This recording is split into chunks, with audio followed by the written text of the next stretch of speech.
حضرت ابو لبابہ بن عبد المنذر رضی اللہ تعالیٰ عنہ سے روایت ہے کہ نبی صلی اللہ علیہ وسلم نے فرمایا، جمعے کا دن تمام دنوں کا سردار ہے، اللہ کے ہاں اس کی عظمت سب سے زیادہ ہے، وہ تو اللہ کے ہاں عید الاضحیٰ اور عید الفطر کے دن سے زیادہ عظمت والا ہے۔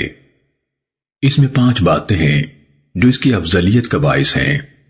اس دن اللہ تعالیٰ نے آدم علیہ السلام کو پیدا فرمایا، اسی دن اللہ نے آدم علیہ السلام کو زمین پر اتارا، اسی دن اللہ تعالیٰ نے آدم علیہ السلام کو فوت کیا۔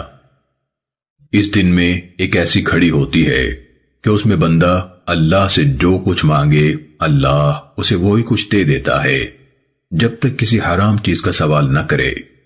اسی دن قیامت قائم ہوگی، ہر مقرب فرشتہ، آسمان، زمین، تمام ہوائیں، پہاڑ اور سمندر جمعے کے دن سے ڈرتے رہتے ہیں۔